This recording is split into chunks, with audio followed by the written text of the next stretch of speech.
There's a debate happening right now about whether there are too many ADHD diagnoses. I'm a psychiatrist who does these assessments, and here's what I really think. The attention issue right now is a worldwide public health issue.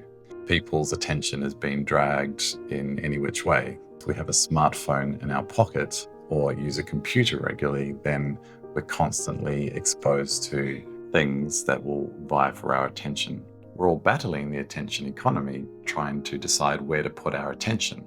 And I've discussed before in a previous video, where our attention goes is where our life goes. But that is different than ADHD. ADHD is a neurodevelopmental condition that must have some symptoms that have happened before an early age, and it must impair function. Here is what ADHD really is. It's a collection of symptoms that happens either in inattention, in hyperactivity, or impulsivity. It could be each of those together or by themselves. There must be evidence of these symptoms happening in childhood before the age of 12. These symptoms must happen in more than two domains. So at work and at home, or at school, or an educational setting, or in a social setting. And these symptoms must impair functioning. ADHD, as well as almost every other psychological disorder or psychiatric disorder, is not really diagnosable by a blood test or a brain scan. It's more diagnosable through an interview and understanding all those symptoms on a mostly subjective scale, where we listen to someone and hear what they say. That's partly why the observer understanding someone close to you or someone who knows you really well to help with the understanding of someone over time is particularly useful. Estimates of ADHD in the general population, adult population, vary between about 2.5 and 5%. And I would say that attentional problems, even though I don't have an exact understanding of this, probably occur in the vast majority of the population, particularly if you are exposed to smartphones, computers, and social media, etc. It's simply a sign of the times. Though the treatments overlap, they are vastly different. And that's why understanding the difference is super important.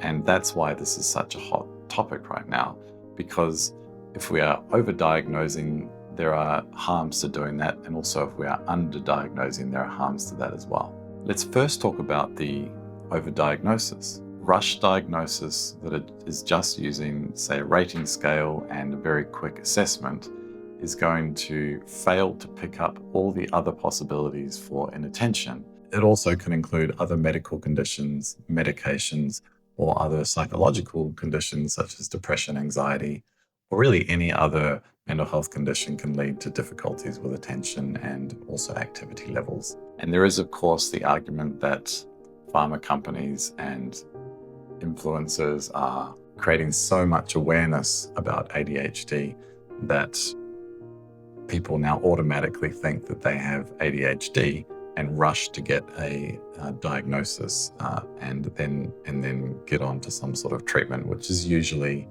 a stimulant medication. There are, of course, harms of getting a diagnosis when you don't actually have ADHD.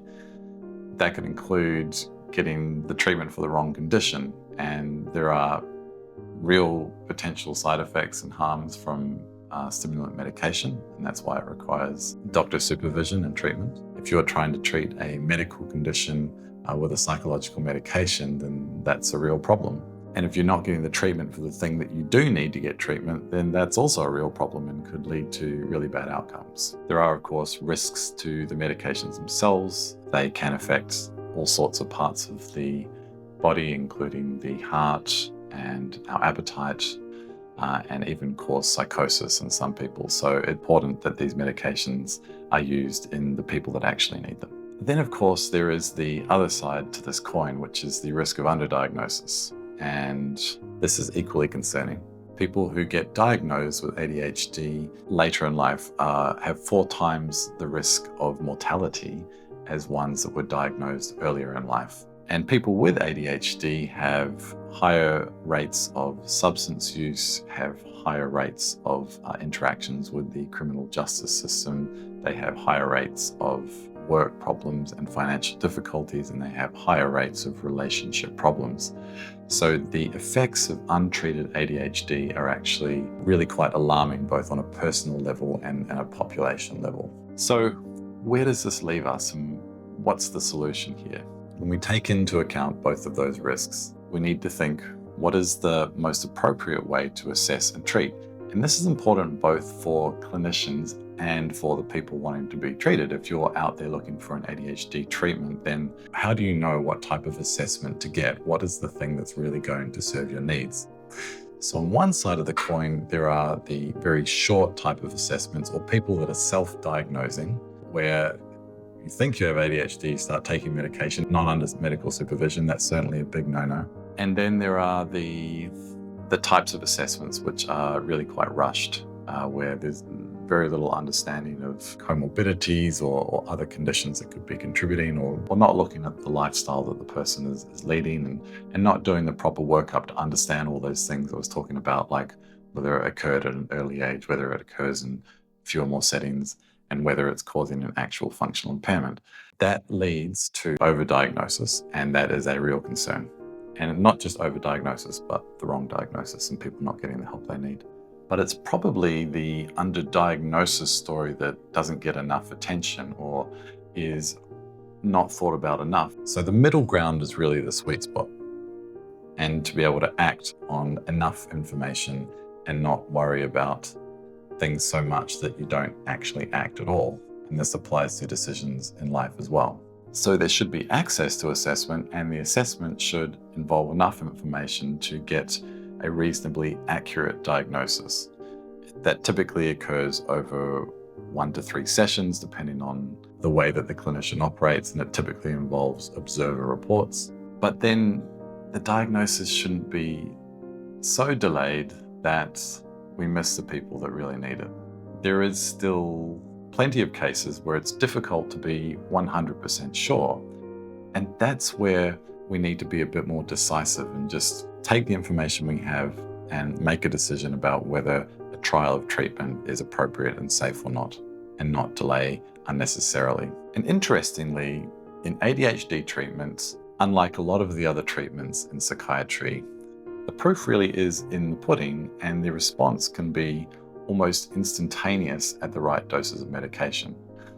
Of course, I'm not saying if someone is diagnosed with ADHD, all they should have is medication. In fact, the evidence is that the best treatment occurs through a combination of non-pharmacological treatments such as psychology or coaching or other types of lifestyle modifications and medication. But when it comes to medication, it can be really quite miraculous in how quickly it turns around someone's life. And this can happen the very first time that they take the medication, that all of a sudden it completely changes how they are able to concentrate and focus on a situation. And this can, in some cases, instantaneously fix work or relationship issues. In other parts of psychiatry, for instance, using SSRIs in depression, the change needed in the brain chemistry often takes multiple weeks, even up to months. So here's the lesson on ADHD and in life.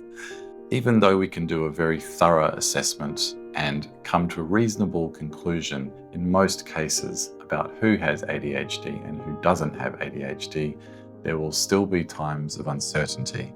And in that case, we need to take the pragmatic middle ground, which is using the information and evidence we have at hand to make the best decision under the circumstance, and then to proceed. And not to do it with too little information, and not to take so long that we are withholding the chance for people to have proper treatment under the correct supervision.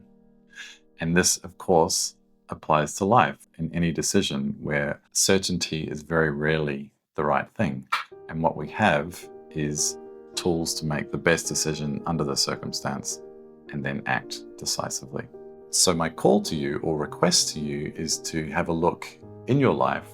Where are there areas where you are not getting enough information before you act, and not doing the simple things or necessary things to find out what you need to do?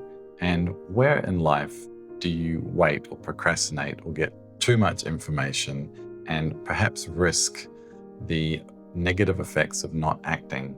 And where if you had acted, you might have had a much better outcome or might set yourself up for a much better outcome in the future. I'd love to know. So please like and subscribe if this is content you enjoy. This is all about a reclaimed life and how to get that. And I'll see you next week.